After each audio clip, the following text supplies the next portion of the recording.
Shalom bien-aimés et que le Seigneur Jésus-Christ vous bénisse. Je voudrais partager avec nous un texte ce matin, un texte tiré du livre de l'Apocalypse. Il s'agit du chapitre 3 et notre texte principal c'est le verset 20. C'est vrai que nous allons lire presque la portion du verset 14 jusqu'au peut-être verset, voyons un peu, jusqu'au verset 22. Mais le texte principal, c'est celui du verset 20. Là où le Seigneur dit, « Voici, je me tiens à la porte et je frappe. Si quelqu'un entend ma voix et ouvre la porte, j'entrerai chez lui, je souperai avec lui et lui avec moi. » J'ai intitulé ce message La voix du bon berger. Et c'est à dessein que je l'ai fait. Et en étudiant ce texte ensemble, nous allons peut-être comprendre pourquoi. Mais avant d'entrer dans les détails, j'aimerais pouvoir lire deux autres versets. Le verset 10 et 11 du chapitre 1. « Je fus ravi en esprit au jour du Seigneur, et j'entendis derrière moi une voix forte, comme le son d'une trompette, qui disait, « Ce que tu vois, écris-le dans le livre et envoie-le aux 7 églises, à Éphèse, à Smyrne, à Pergame, à Thyatire, à Sardes, à Philadelphie et à Laodicée. » Ce que j'ai relevé en lisant du moins les 3 premiers chapitres du livre de l'Apocalypse, c'est que lorsque nous regardons de près les lettres qui ont été adressées aux 7 églises, nous voyons que le Seigneur Jésus-Christ a choisi de se révéler à chacune d'entre elles de manière différente, de manière singulière, de manière propre à chacune de ces églises. Et nous savons que lorsque le Seigneur se révèle, soit à l'église, soit à un individu, ce n'est pas juste pour pouvoir exposer sa puissance, non, il se révèle pour un but. Il se révèle très souvent pour que la personne ou l'église à laquelle il s'est révélé se conforme à l'image qu'il a voulu lui faire voir de sa personne. C'est la raison pour laquelle je dis que lorsqu'un prédicateur se tient devant vous et vous parle de révélation, il faut que l'impact de cette révélation soit notoire. Parce que le Seigneur n'exhibe pas sa puissance ou ne se révèle pas juste pour se révéler, non. Il a des objectifs précis et spirituels qu'il voudrait atteindre dans notre vie, dans notre cœur, ou bien dans au milieu d'une église. Il voudrait créer un certain impact. Il voudrait donner une certaine orientation, une certaine direction, ou bien peut-être même il voudrait apporter un certain reproche. Et plus particulièrement pour l'église de l'Apocalypse, de Laodicée, s'il vous plaît, il s'est révélé premièrement comme l'Amen, Amen, A-M-E-N, qui veut faire référence ici à la parole immuable de Dieu. Cette parole qui ne change pas. Cette parole qui, lorsqu'elle est prononcée, elle est établie.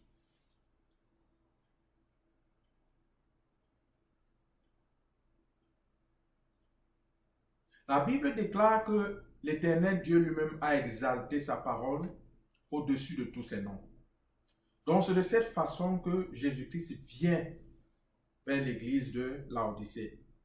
Comme pour lui dire que tu ferais mieux de faire volte-face parce que le chemin que tu suis n'est pas celui que je t'ai assigné.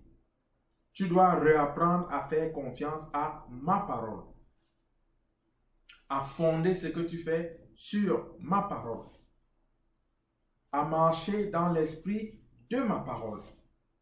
Donc il vient comme l'Amen. Pourquoi? Parce que ma parole qui a été dite est Amen.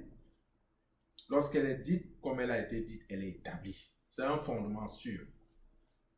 Deuxièmement, il se révèle à cette église comme le témoin fidèle et véritable. Il veut appeler l'Église, il attire l'attention de l'Église, de cette Église défaillante, sur la nécessité d'ancrer son témoignage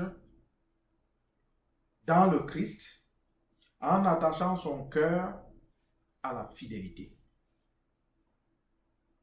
Ancrer son témoignage en Jésus-Christ. Oh, combien il est important aujourd'hui que les chrétiens, que tous ceux qui sont appelés du nom du Seigneur, que tous ceux qui sont enfants de Dieu, apprennent à fonder leur confiance, leur témoignage sur la fidélité et sur la vérité. Il se révèle troisièmement comme le commencement de la création de Dieu. Il voudrait que l'Église, que tout ce que l'Église initie, qu'elle le fasse par l'Esprit de Dieu, ou mieux, que toute activité dans laquelle elle est enrôlée soit initiée par le Seigneur. Vous savez, c'est quoi finalement faire l'œuvre de Dieu? Le Seigneur a un objectif qu'il voudrait atteindre. Parce que la Bible nous dit clairement que c'est avec la force du Seigneur que nous combattons, que nous avançons. Nous sommes tous convaincus, tous persuadés, et même les païens le sont, du moins certains, que Dieu est celui qui connaît tout. Il connaît le commencement à la fin. Il n'est pas influencé par le temps ni par l'espace. C'est lui qui a créé toutes ces choses. Cela veut dire que la seule façon de pouvoir atteindre la destination avec certitude, c'est de pouvoir suivre l'Éternel. Et qui plus est par rapport à l'œuvre et à la tâche qu'il a assignée à l'Église. Je pense que l'Église devrait pouvoir suivre le Seigneur. Et c'est l'une des raisons principales pour lesquelles, ou bien pour laquelle, le Seigneur Jésus-Christ nous a envoyé le Saint-Esprit.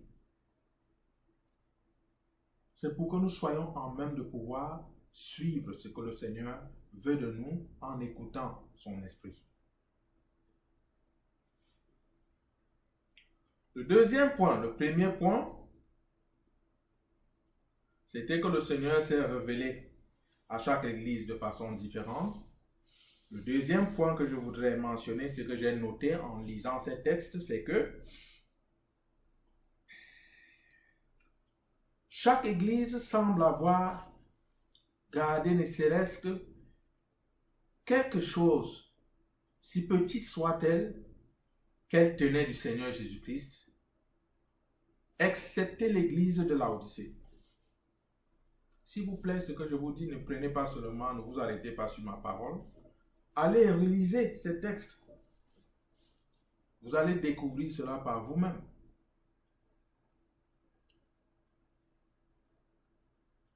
Chacune de ces églises a retenu quelque chose du Seigneur, a pu garder quelque chose du Seigneur, excepté l'église de Laodicée, qui apparaît comme une église qui a perdu sa loyauté, qui a perdu sa fidélité, qui s'est carrément coupée du Seigneur.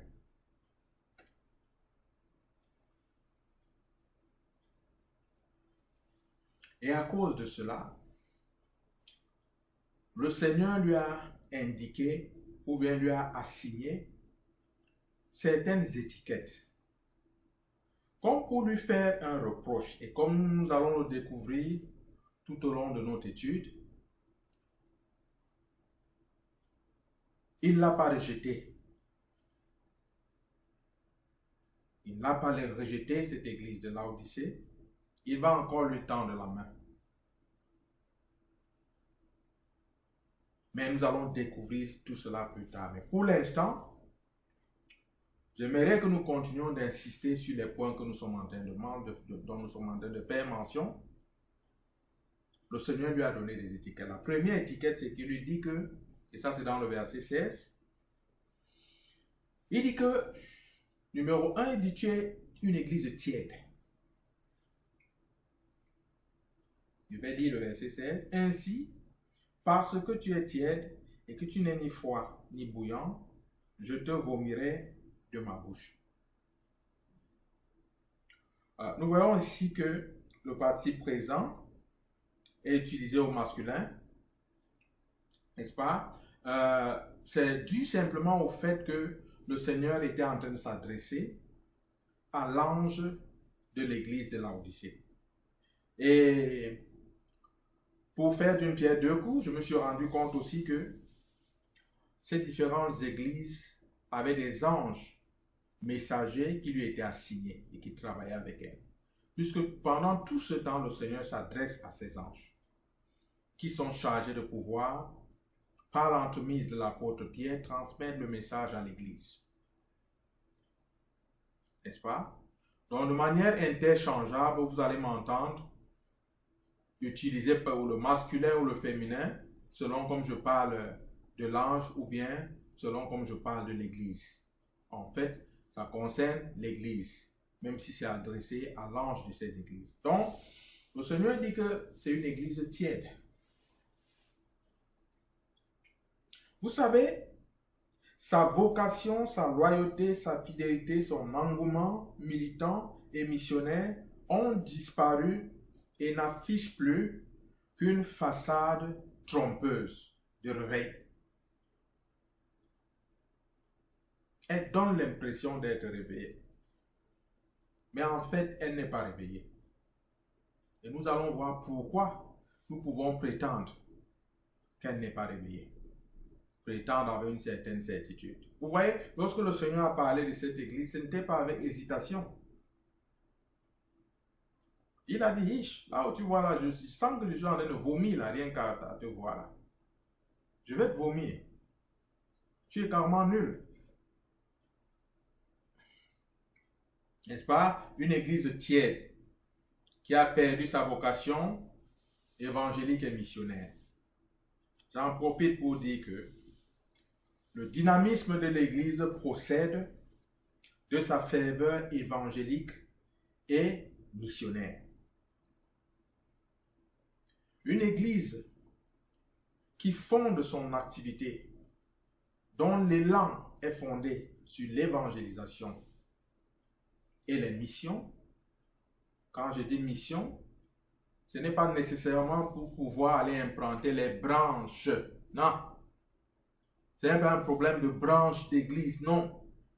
Je parle de mission dans le but de pouvoir atteindre les peuples qui n'ont pas entendu l'évangile. Pas aller créer les branches.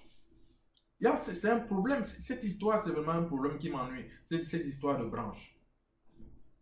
Si seulement elle pouvait se créer dans des milieux où il y a une nécessité quant à annoncer vraiment l'évangile, cela se comprendrait. Mais je me rends compte que cela a pris une connotation mercantile où le nombre de branches peut représenter aussi le nombre de la quantité d'argent qui entre dans la poche du General Overseer, s'il peut parler ainsi. Je suis vraiment navré de pouvoir aborder les choses de manière aussi crue. Donc ce n'est pas un problème de branche. L'Église a perdu sa ferveur évangélique et missionnaire. C'est cette Église-là qui est tiède. Pourquoi? Parce que lorsque l'Église fonde son objectif sur l'évangélisation et les missions de manière authentique, tu verras que c'est une Église qui va prier, tu verras que c'est une Église qui va adorer le Seigneur, tu verras que c'est une Église qui aura un témoignage vrai de Christ. Parce que le soubassement de l'évangélisation et des missions, c'est aussi l'intercession, c'est aussi la prière, c'est aussi la louange, c'est aussi l'adoration. Et il est donc impossible qu'une église qui ait axé son objectif sur l'évangélisation et les missions soit tiède, c'est impossible. Toutes les églises, et je le déclare fermement, qui ont perdu cette ferveur évangélique et missionnaire sont démissionnaires, carrément. Il n'y a pas de demi-mesure. Le Seigneur a été clair dans cette affaire. Il dit que celui-là qui n'assemble pas avec nous disperse.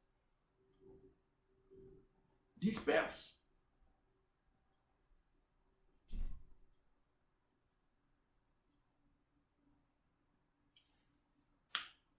Donc, nous devons revenir au dynamisme intégral de l'Église.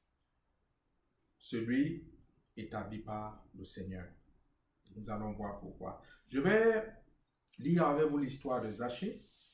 Luc, le chapitre 19, le verset 9 à 10. Jésus lui dit, « Le salut est entré aujourd'hui dans cette maison, parce que celui-ci est aussi un fils d'Abraham. Car le Fils de l'homme est venu chercher et sauver ce qui était perdu. » Jésus étant entré chez Zachée, il n'a pas voulu traiter cette affaire avec Zachée dans la rue. Il avait vu Zachée, mais il a suivi Zachée jusque dans sa maison, dans son intimité, pour être proche de Zachée, proche de ses douleurs, proche de sa honte, proche de tout ce qui était Zachée. Pour ceux qui ne connaissent pas Zachée, c'était un nain, c'était quelqu'un de petite taille. Mais néanmoins, avoir la position de Zachée dans cette société, ça devait être quelqu'un de futé, quelqu'un d'intelligent, malgré sa petite taille. Mais aussi, ça devait être quelqu'un qui avait cette espérance aussi en Jésus-Christ. Peut-être à cause du fait qu'il était dans cette situation malheureuse, parce que généralement, on aime bien se moquer des personnes pareilles. Et il y a quelques-unes qui vont être obligées d'être recroquevillées sur elles-mêmes, et il y en a qui s'explosent comme Zachée.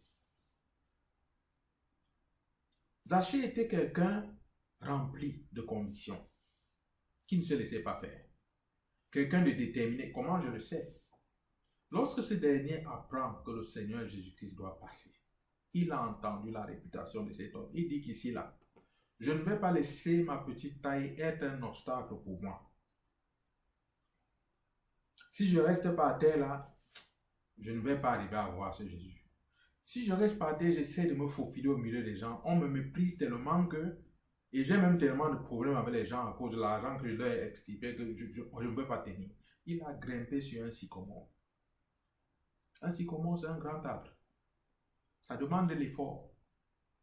Il y avait la carrure de Zachée dans cette société, se mettre à grimper dans un arbre. Ça devait être un sujet additionnel pour se moquer de lui. J'ose même croire qu'au moment où il grimpait, peut-être quelques enfants devaient être en train de le fuir et se moquer de lui à cause de sa petite taille. Mais il n'a pas prêté attention à tout cela, il a grimpé. Et il a grimpé. Et il a fini par voir Jésus-Christ. Et c'est curieux. Toute une ville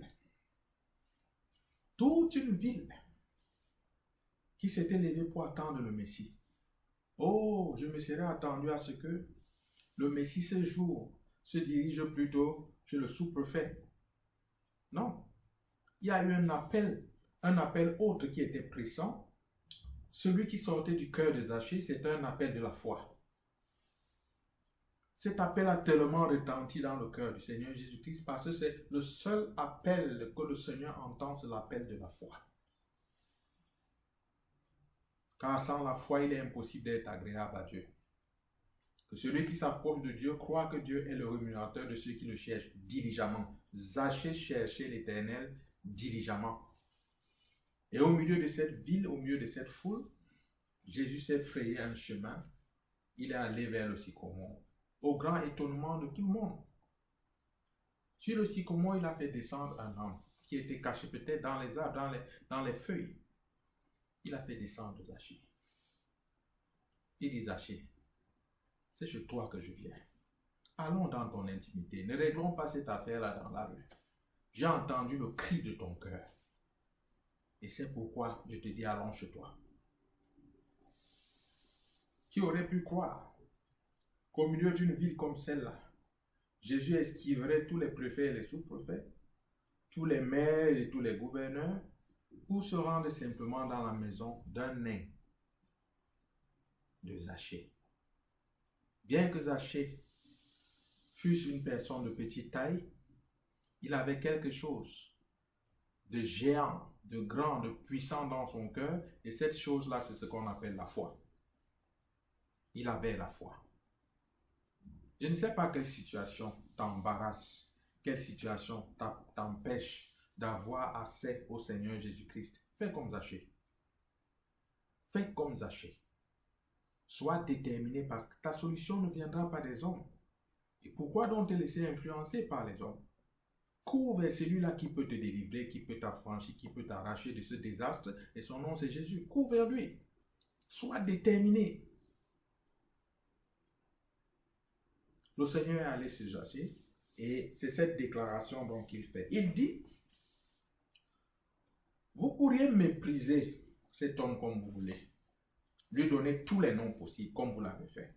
Mais sachez que celui-ci est aussi un fils d'Abraham. Chaque fois qu'on fait mention du nom d'Abraham, c'est pour faire référence à l'alliance de la circoncision et la foi. Et la circoncision était l'une des conditions sine qua non pour appartenir au peuple d'Israël. Et c'est la même condition qui est donnée aujourd'hui à toute personne qui entre dans le royaume de Dieu. Elle est circoncis de cœur. Et c'est ça qu'on appelle la nouvelle naissance. C'est ça notre marque. On est circoncis. Une nouvelle circoncision qui est celle du cœur cette fois-ci. C'est pourquoi facilement notre cœur peut entendre la parole de Dieu, la voix de Dieu et pouvoir la reconnaître. Parce que nous sommes circoncis. Nous sommes de la famille. Nous sommes du royaume de Dieu.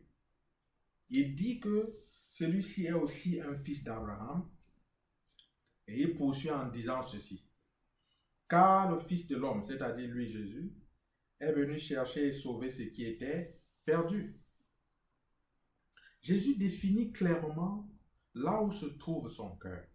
C'est ce même Jésus qui a dit dans les évangiles que là où se trouve ton trésor, là aussi se trouve ton cœur. Jésus est ici en train de dire que mon trésor est dans les âmes, les fils et les filles d'Abraham qui sont disséminés un peu de partout dans le monde entier, dans les villages reculés, au milieu des Pygmées, au milieu des peuples mayas, au milieu de tous ces peuples qui sont restés encore dans les ténèbres.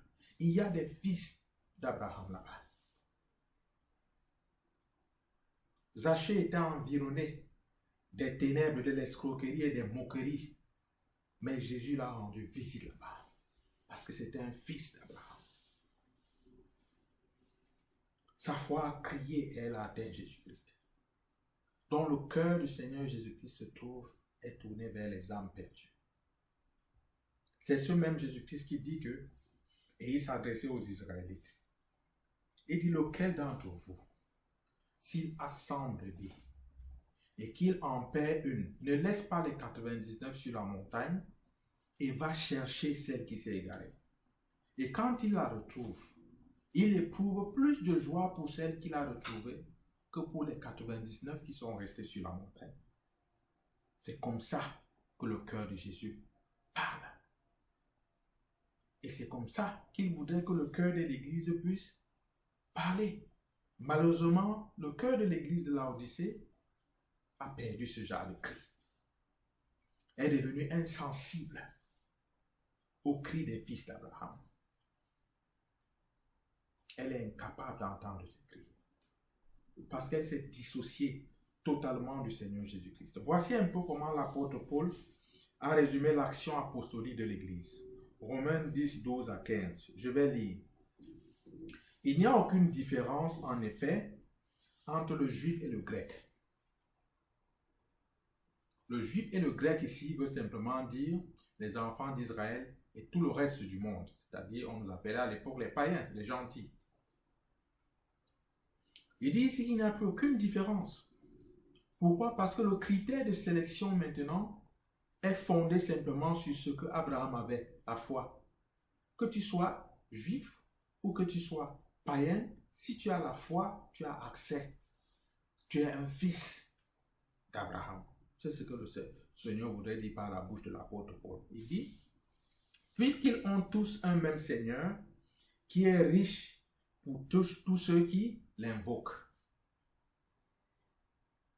Ils ont tous un même Seigneur, c'est-à-dire Jésus-Christ, qui est riche pour tous ceux qui l'invoquent. Par la suite, il dit, quiconque invoquera le nom du Seigneur sera sauvé. Quand le Seigneur dit par la bouche de l'apôtre quiconque, ça veut dire quiconque. Quand on parle de quiconque, il n'y a pas un reste. C'est quiconque. Ça veut dire que tu sois le pire des criminels à la surface de cette terre. Que tu sois la personne la plus horrible qui soit. Si tu invoques le nom du Seigneur Jésus-Christ, tu seras sauvé. C'est ce que les évangiles disent, c'est ce que les épîtres disent, c'est ce que Jésus a démontré. Donc, quiconque.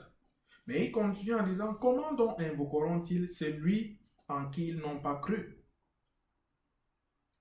Et comment croiront-ils en celui dont ils n'ont pas entendu parler? Et comment en entendront-ils parler s'il n'y a personne qui prêche?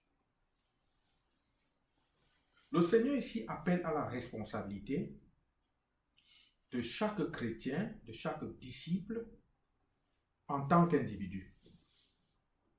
Ça, c'est le premier point. Et en deuxième lieu, il appelle à la responsabilité de l'Église, que ce soit l'Église locale, que ce soit un corps de l'Église dans un pays.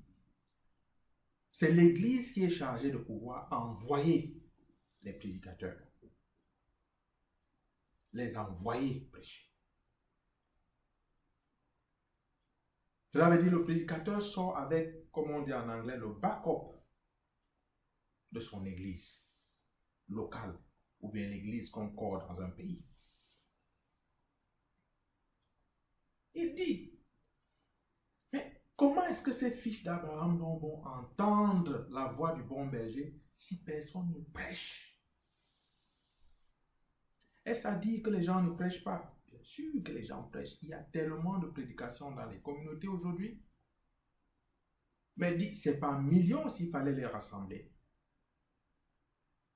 Mais le problème, c'est que très souvent, 99% de ces prédications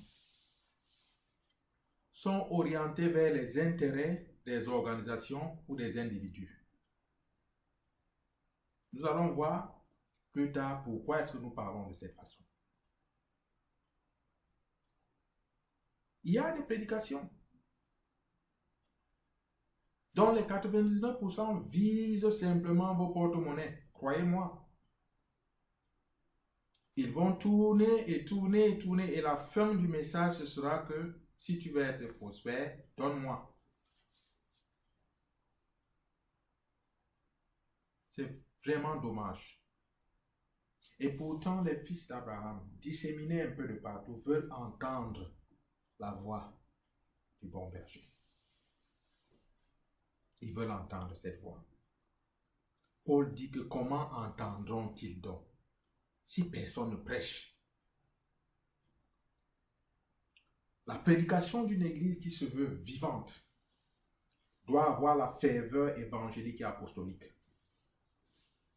Cela veut dire que si tu es entré dans une communauté et que tu ressors ayant seulement eu un entretien dans ta tête et peut-être avec quelques petites émotions, tu as perdu ton temps. Il fallait partir quelque part jouer au foot. Il faut qu'étant entré dans une communauté, tu ressors de cette communauté avec quelque chose là dans ton cœur. Avec un désir de faire plus pour le royaume de Dieu. Pas forcément pour cette organisation dans laquelle tu étais. Pour le royaume de Dieu. Mais ma foi, il y a des missionnaires à adopter. Il y en a qui traversent des situations horribles dans les champs de mission. Et ceux-là sont très peu. Très, très peu. Et toutes ces communautés qui s'agglutinent dans les villes, ça veut dire que c'est devenu comme des sardines. On se serait attendu à ce que tous ces moyens qu'ils récoltent puissent fortifier l'œuvre dans les champs, mais vraiment, je ne pense pas que ce soit cela. Et je ne parle pas de ceci comme un profane. Je parle de ceci comme ayant vécu ce que je vous dis. Comment donc entendront-ils si personne ne prêche?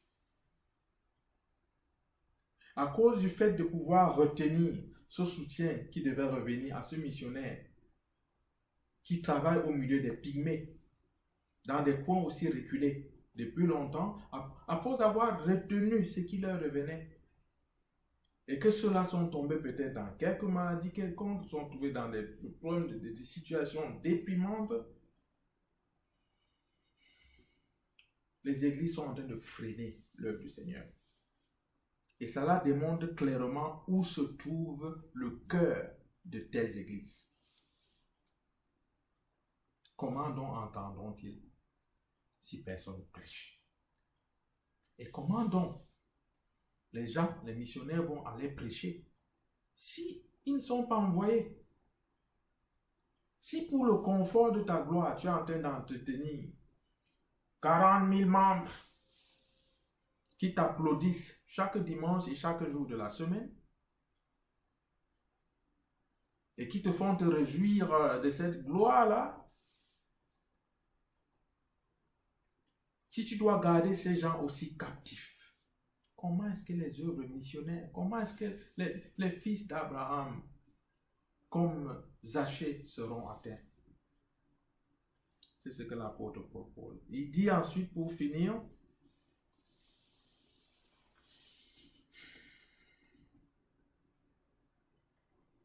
selon qu'il est écrit, qu'ils sont beaux les pieds de ceux qui annoncent la paix, de ceux qui annoncent de bonnes nouvelles. Oh, imaginez le cœur de Zachée quand il a reçu cette fraîche bonne nouvelle de la part du Seigneur Jésus-Christ. Lui dont on s'était moqué toute sa vie. Lui qui se reconnaissait lui-même comme étant un escroc, quelqu'un qui a fait dur aux gens. Jésus a outrepassé tout ça du regard et dit que toi là, tu es un fils d'Abraham. Ouh! Zachée n'a pas attendu des secondes pour se repentir. Il a dit que comme tu vois là, moi je me répands. Je viens à toi, Seigneur Jésus-Christ. Et là dehors, là, j'ai fait tellement de tort aux gens. Si je devais à quelqu'un 5 francs, je vais maintenant lui donner 15 francs pour en finir avec, parce que mon cœur est totalement à toi. Voilà comment la bonne nouvelle fraîche, celle qui touche le cœur de quelqu'un, peut le pousser à la repentance. Jésus n'est pas arrivé là-bas et dit que bon, comme ce gars-ci a tellement escroqué les gens, il doit avoir tellement de sous, je vais pouvoir davantage lui prêcher concernant la prospérité, comme ça il va me donner l'argent qu'il a là. Non. Quand Zachée s'est repenti, ce n'est pas à Jésus qu'il a donné ses sous, les sous qu'il a promis donner, c'est aux autres, c'est libérer des dettes. C'est ça ce que produit la vraie repentance. Oh, s'il y a un reproche donc que je dois faire, je dois le faire à ces chrétiens qui refusent de lire la parole de Dieu et qui deviennent la proie de ces fils de la filouterie et de la roublardise. Je suis navré de pouvoir parler ainsi. Mais comme je le disais, et comme je le dis dans la plupart de mes vidéos, il y a des moments où il faut pouvoir jeter le pavé dans la mare. Mais il y a déjà une bande d'escrocs, c'est devenu comme un réseau, ma foi, qui sillonne les églises et qui font à ce que les païens se mettent à blasphémer le nom du Seigneur. Non. Nous devons résister de telles personnes. Pourquoi? Parce que le royaume de Dieu est en souffrance à cause de ces vagabonds. Et à cause de ces maîtres esclavagistes. Nous allons continuer notre étude. Et pour ce faire, nous allons lire le livre de Marc, le chapitre 3, le verset 14 à 15, parce que, étant donné ce nombre immense des fils d'Abraham éparpillés dans le monde tout entier. Nous sommes en train de parler du monde qui est déjà en train de dépasser une population au-delà des 9 milliards. Il y a plusieurs fils d'Abraham répandus un peu de partout dans le monde. Pour pouvoir les atteindre, nous aurons donc besoin de ce que nous allons découvrir dans ce texte de Marc. Il en établit 12 pour les avoir avec lui. Ça, c'est le verset 14 de Marc 3. N'est-ce pas? Il en établit 12 pour les avoir avec lui. Pourquoi? Rien que pour faire la foule? Non. Pas pour faire foule autour de lui, non. Pour faire de ces personnes-là des disciples. Et pour faire des disciples, pourquoi? Pour qu'ils restent tous les jours à sa suite, non? Verset 15. Et pour les envoyer prêcher avec le pouvoir de chasser les démons. Pour les envoyer prêcher avec le pouvoir de chasser les démons. Il y en a qui restent donc autour de ces gourous dans les églises et s'attendent à ce que la puissance de Dieu se manifeste au travers d'eux. Ça ne se manifestera jamais. Parce que c'est une puissance qui se manifeste comme tu vas prêcher l'évangile. C'est une puissance qui a été donnée pour pouvoir atteindre, pour pouvoir établir le royaume de Dieu dans les cœurs. Donc lorsqu'on parle des envoyés ici, on fait allusion aux apôtres. Il a appelé un groupe de personnes qui sont venues comme des personnes ordinaires, des collecteurs d'impôts, des pêcheurs, je ne sais pas moi quoi, et des paysans, et je ne sais pas moi quoi, des cultivateurs. Ils sont venus comme cultivateurs, ils ont été formés comme disciples, maintenant ils sont en train d'être envoyés comme apôtres pour aller établir le royaume de Dieu dans les cœurs. Pas pour aller faire une branche, non, je ne parle pas de branche, je parle d'établir le royaume de Dieu dans les cœurs.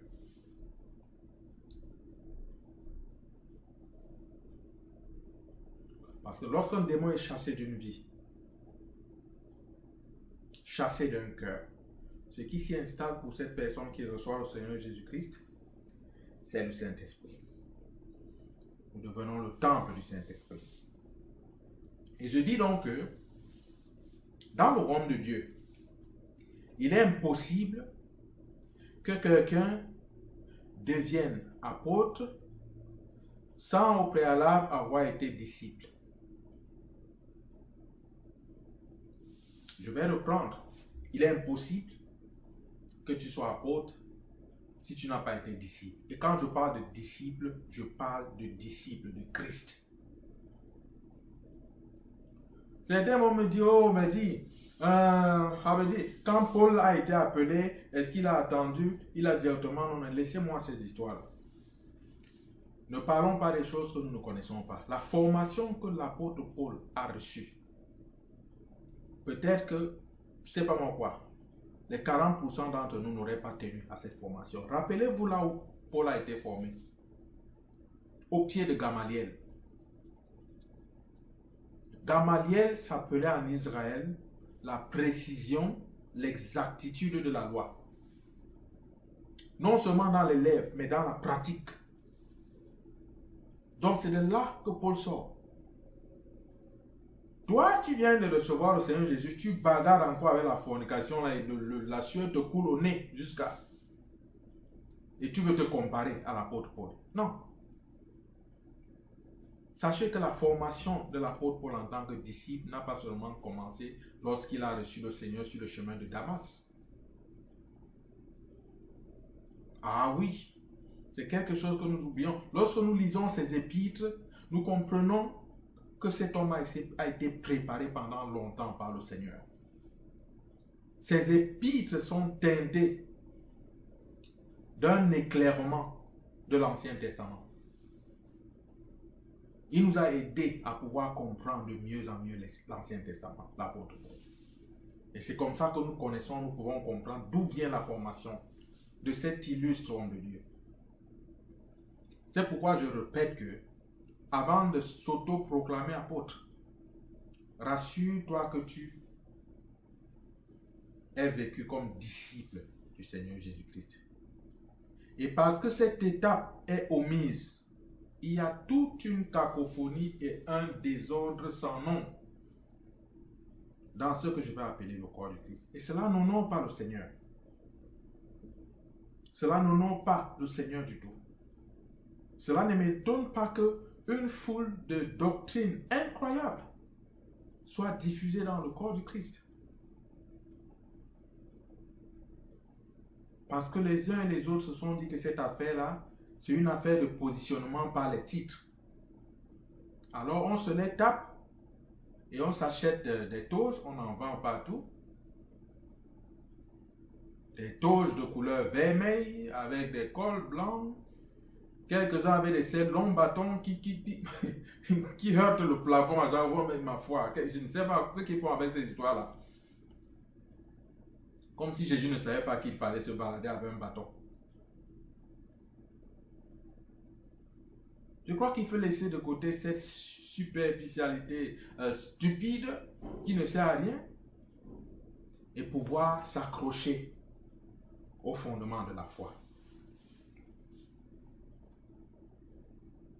J'aimerais dire ceci, non pas comme pour me réjouir de ce qui est arrivé au monde entier avec le Covid-19, mais c'est aussi venu au sein de l'Église comme un test. Cela a testé le degré de discipulat de chacun. Et je dis que ceci n'est qu'un début. Ce n'est qu'un début. Il faudrait que les uns et les autres nous apprenions à pouvoir vivre comme disciples. Cela veut dire qu'il y ait tel ou qu'il n'y ait pas tel que nous sachions nous tenir pour la cause du royaume de Dieu, pour la cause du Seigneur. Se tenir avec lui. Des choses pires que celles-ci vont davantage arriver. Et ceux qui se seront entraînés, parce que pour suivre Jésus, comme je le dis, ce n'est pas le pain et le beurre. Pour être formé comme disciple du Seigneur Jésus, je ne dis pas disciple de vos maîtres, ça et là, ça vous pouvez le faire, ils vont vous cajoler comme ils le font, vous pouvez le faire. Faites-le, servez-vous. Mais pour être comme disciple du Seigneur Jésus-Christ, c'est-à-dire, il faut être prêt à la solitude. Oh, il a une façon de vous faire passer au travers de cette vallée de l'ombre de la mort. Seul! Quand je dis seul, c'est qu'il n'y a aucun être humain. Et tu devras en ce moment apprendre à connaître ton Dieu. Entraînez-vous, il ne se fait pas encore tard, entraînons-nous. Comme ça, quand ça va chauffer, que nous sachions nous tenir. Et que nous sachions toujours invoquer le Seigneur Jésus-Christ.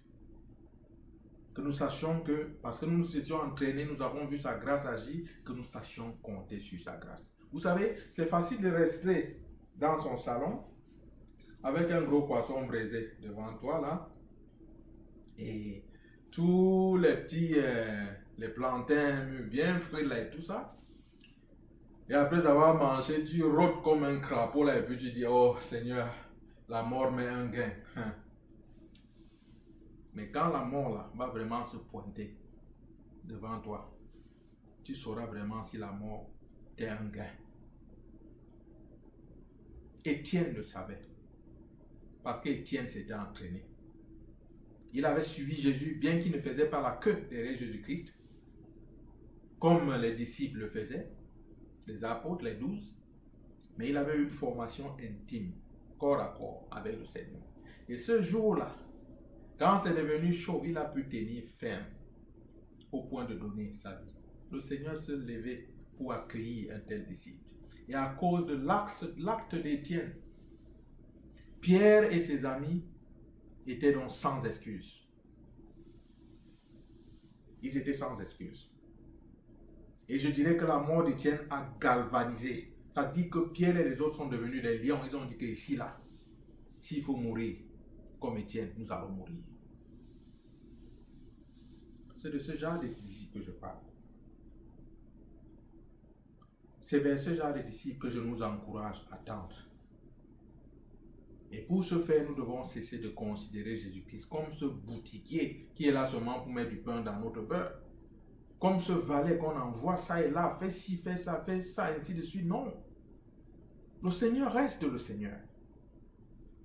Et il nous a fait voir là où se trouve son cœur. Il est venu chercher et sauver ce qui était perdu.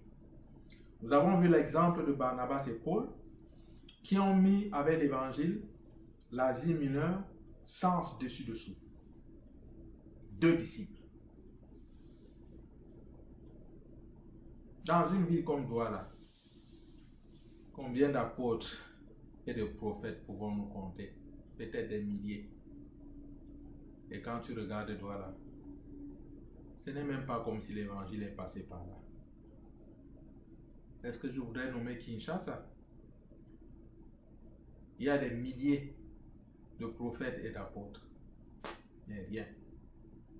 Nommer d'autres villes, mais rien. Il y a un problème. Parce que l'image de l'église telle que je vois maintenant ressemble plus à cette église de Laodicée. Il y a un problème. Et c'est peut-être la raison pour laquelle nous traitons de ce sujet aujourd'hui. Je voudrais continuer. Je ne crois pas que la ferveur missionnaire et apostolique se satisfasse de ce qu'on appelle de nos jours branche d'église ou d'organisation. Non. Il y a plus que cela. Si une branche, comme vous aimez les appeler, doit se créer, c'est bien qu'elle se crée au milieu d'un peuple où l'évangile n'a pas été encore abondamment annoncé. Si tu dois donc te servir de certaines de ces branches comme base pour soutenir les missions, ça se comprend. Mais si c'est juste pour empiffrer le général Ovassi, c'est vraiment malheureux. C'est vraiment malheureux.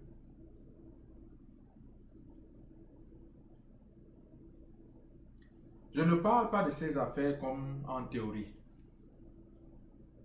Mon épouse et moi, nous avons pris la résolution de soutenir les missionnaires et nous le faisons depuis un bon nombre d'années déjà. Et nous les adoptons pour 1 an et après quoi on adopte un autre et ainsi de suite. Et nous croyons Dieu pour nous donner davantage de moyens pour en adopter plusieurs. Et nous avons décidé, et nous prions tout le temps, de ne diriger nos ressources que vers les missionnaires là, qui font vraiment le travail. Vous allez me dire, Franck, comment tu sais qu'ils font vraiment le travail? Peut-être que je ne peux pas savoir entièrement qu'ils font vraiment le travail, mais je dois encourager ceux-là qui travaillent proches des peuples-là qui ont plus besoin de l'évangile.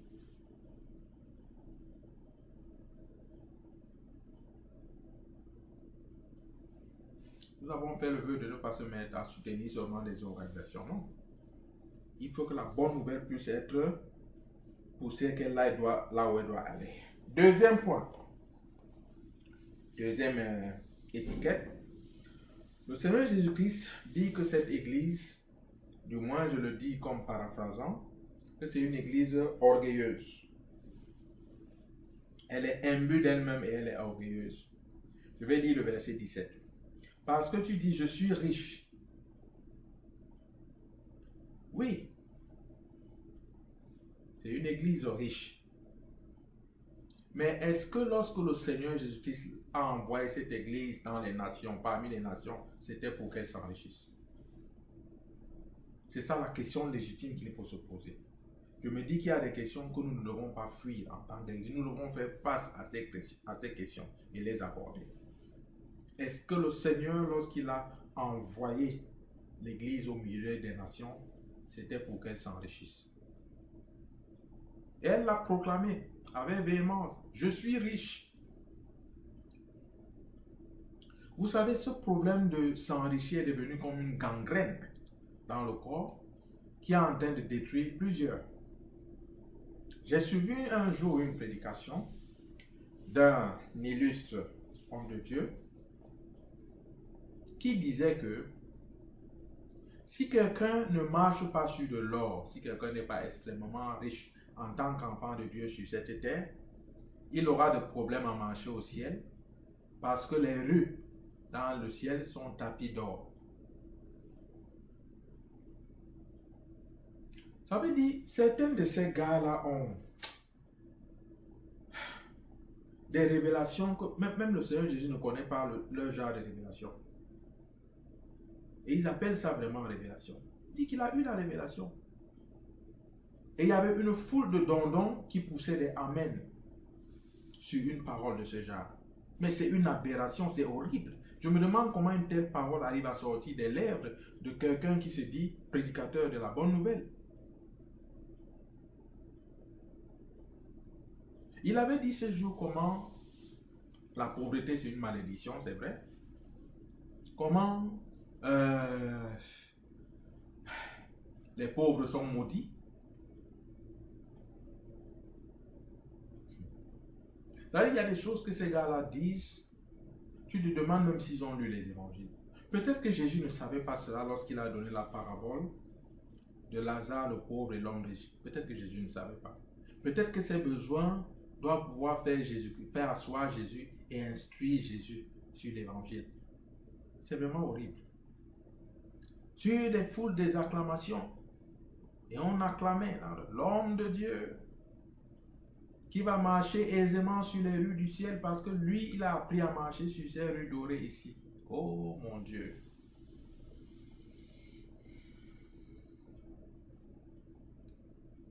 Il est tellement ignorant.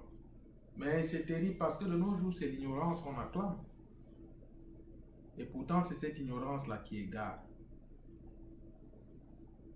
La Bible dit clairement que lorsque nous finirons par voir ce Jésus-Christ, nous serons comme lui. C'est ce que notre Bible nous dit. Peut-être dans la Bible de ce prédicateur à lui, ceux qui ont cru au Seigneur Jésus-Christ vont continuer de rester dans leur état. Non.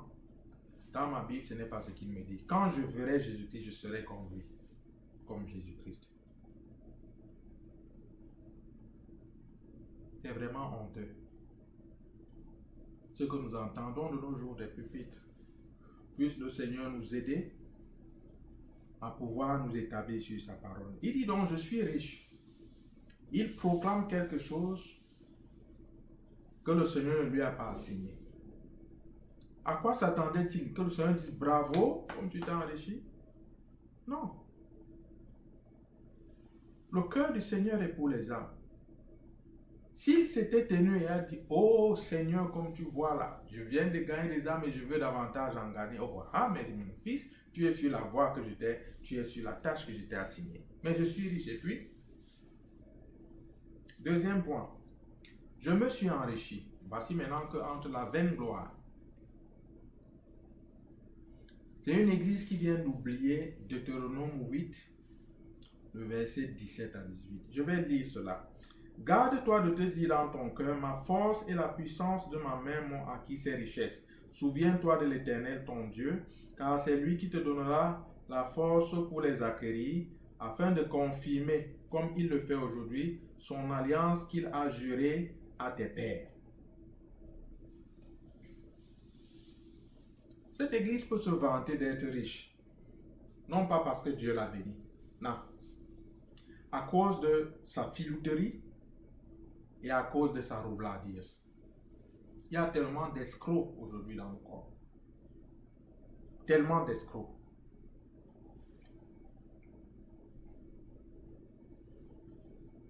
Ce sont des personnes qui ont décidé de se satisfaire du salaire de Géasi. Vous savez, Géasi, le serviteur du prophète Élisée. Je vais d'ailleurs lire cela. 2 Rois 5, 26 à 27. Mais Élisée lui dit, mon esprit n'était pas absent lorsque cet homme a quitté son char pour venir à ta rencontre. Est-ce le temps de prendre de l'argent et de prendre des vêtements, puis des oliviers, des vignes, des brebis, des bœufs, des serviteurs et des servantes? La lèpre de Naaman s'attachera à toi et à ta postérité pour toujours. Et Géasi sortit de la présence d'Élisée avec une lèpre comme la neige. À cause de l'acte que Géasi avait posé, celui de prendre de l'argent des mains de Naaman et puis des vêtements, Élisée a donc révélé le cœur de l'homme. Il dit que je sais depuis que dans ton cœur là, ce n'est pas l'œuvre de Dieu qui y a dedans. Pour toi, tu es là pour pouvoir avoir de l'argent. pour pouvoir avoir des vêtements, pour pouvoir avoir des oliviers, des plantations, des vignes, n'est-ce pas, des brebis, des bœufs, des serviteurs et des servantes. Voilà ce qui t'intéresse dans toute l'histoire. C'est par mon entremise que le Seigneur a guéri cet homme. Voici, à cause de ce qui brûlait dans ton cœur, tu es allé prendre de l'argent et des vêtements. Élisée lui dit que je sais, il y a encore un reste là. Tu rêves encore des plantations, des champs et tout ça. Tu rêves de toutes ces histoires. C'est ça ton objectif. La Bible dit que après que le prophète ait prononcé ces paroles, dit que la lèpre de Naaman s'attachera à toi. Et non seulement à lui, mais à sa postérité. Regardez comment à cause de l'extorsion que les uns et les autres créent dans les familles, portent vis-à-vis des brebis dans les communautés, cette malédiction s'étend jusqu'à sur votre postérité. Vous allez vous dire, oh mais dis, si je suis maudit, pourquoi donc j'ai ceci, pourquoi? Non. Rappelez-vous, nous sommes dans la nouvelle dispensation. Tu peux ne pas voir cette lèpre-là, mais elle est là. Elle est là.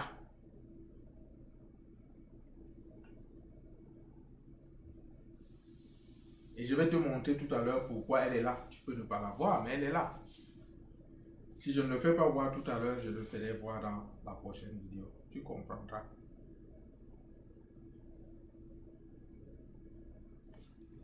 Nous allons continuer pour que tu comprennes plus aisément de quoi je parle.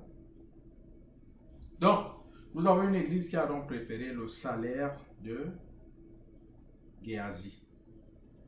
Et la lèpre l'a donc frappé. Toutes les personnes qui étaient atteintes de lèpre étaient mises hors du camp.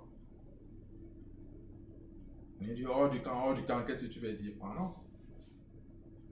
N'oubliez pas que Saül a continué de s'asseoir sur le trône, bien que David ait été déjà oint comme roi. Cela veut dire, nous regardons les choses ici dans l'arène spirituelle. Vous êtes hors du camp quant à l'esprit, quant à l'œuvre de Dieu. Vous êtes hors du camp. Gesticulez comme vous voulez. Vous savez que vous êtes hors du camp. Et jusqu'à ce que vous reveniez, cette fois-ci, avec un cœur repentant, cela ne marchera pas. Vous le savez. Vous avez tellement frappé les gens dans le corps du Christ, c'est devenu partie intégrante de votre personne. Vous ne ressentez plus ça. C'est devenu comme un réflexe. Et c'est ça votre problème. N'est-ce pas? Bon. Proverbe 10, 22 nous dit que c'est la bénédiction de l'Éternel qui enrichit et il ne la fait suivre d'aucun chagrin. Lorsque le Seigneur te bénit, il ne fait pas suivre cette bénédiction-là de chagrin. Tu peux exposer la façade de personnes heureuses aux yeux des uns et des autres, mais tu ne saurais duper le Seigneur. Tu ne saurais duper le Seigneur. À l'intérieur de toi-même. Si jamais tu t'agenouilles même encore devant ce Dieu, si tu le fais, tu sais très bien que tout ce que tu viens d'extorquer là n'a rien à voir avec la bénédiction de Dieu. Et tu sais qu'il y a un nuage de malédiction qui te couvre. Parce que seule la bénédiction de l'Éternel enrichit et ne se fait suivre d'aucun chagrin. Il ne la fait suivre d'aucun chagrin. Tu dis, je n'ai besoin de rien.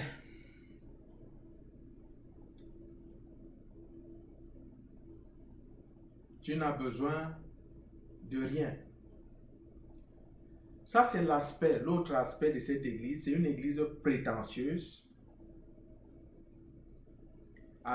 ayant une perspective égocentrique et des propos inappropriés pour une église qui se veut militante. Car il est question de Jésus-Christ et d'un monde qui a plus que jamais besoin du salut et non de nous. Il est question de Jésus et du monde qui a besoin de salut. Il n'est pas question de nous. Et tu es en train de dire, je n'ai besoin de rien. Lorsque quelqu'un atteint le niveau dans le corps du Christ où il commence à dire qu'il n'a besoin de rien, sachez que la chute de cette personne ou de cette communauté ou de ce groupe de personnes n'est plus loin. Parce que nous le voulions ou pas, nous avons besoin les uns des autres. Parce que nous sommes un corps, tel que l'apôtre Paul l'a dépeint. C'est le corps, c'est un corps. Si tu commences à te vanter de n'avoir besoin de rien, prépare-toi. Le Seigneur va te coincer et te mettre dans une situation humiliante où tu auras besoin de ton frère ou de ta soeur.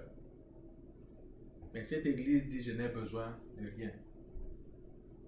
Donc elle a atteint le niveau où même elle n'a même plus besoin du Seigneur. Parce qu'elle s'est enrichie. Mais de quelle richesse même parle-t-elle? J'ai connu un homme qui était riche, le roi Salomon, qui à son époque a rendu l'argent vulgaire en Israël. C'était comme des pierres. Par mois, la quantité d'or qui entrait en Israël. Et quelqu'un va se lever parce qu'il a quelques jetons et peut-être un petit jet privé et trouver qu'il est riche. Et c'est comme ça que cette église se vante, d'être riche, de s'être enrichi et de n'avoir besoin de rien. Une église tiède, une église prétentieuse, égocentrique, une église orgueilleuse, une église prête à être vomie par le Seigneur. Troisième point, c'est une église ignorante.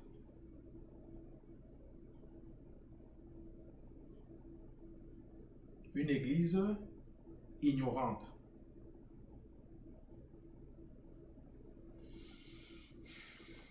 Verset 17. Et parce que tu ne sais pas que tu es malheureux, misérable, pauvre, aveugle et nu. Parce que tu ne sais pas.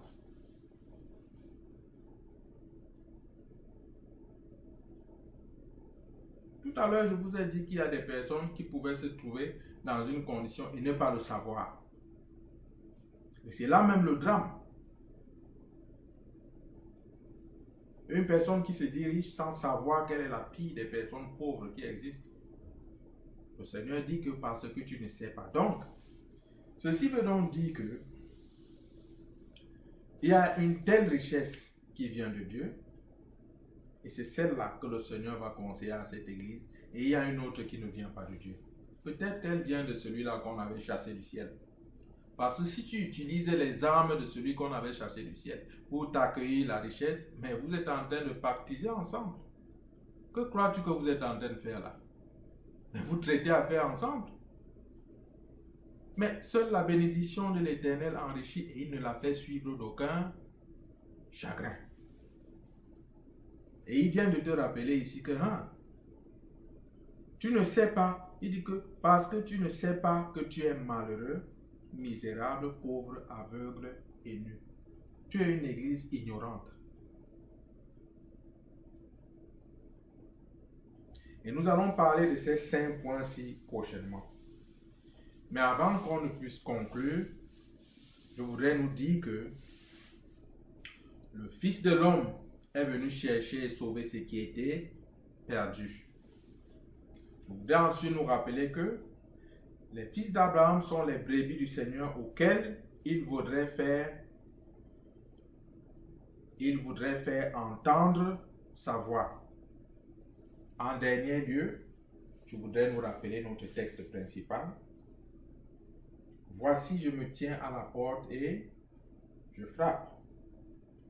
Si quelqu'un entend ma voix et ouvre la porte, j'entrerai chez lui, je souperai avec lui et lui avec moi. Je crois que je vais m'arrêter ici pour aujourd'hui et nous allons reprendre la prochaine fois en touchant ces 5 points que le Seigneur a mentionnés concernant l'ignorance de cette Église. Que Dieu nous bénisse richement. Shalom. Maintenant, pour qui que ce soit, quiconque ne s'est pas encore engagé de manière solennelle et personnelle à suivre le Seigneur Jésus-Christ, je voudrais te dire ceci. Peut-être as-tu des plans, mais sache que il y en a qui avaient des plans et qui n'avaient pas inclus Dieu, qui se sont couchés hier et qui ne se sont pas relevés.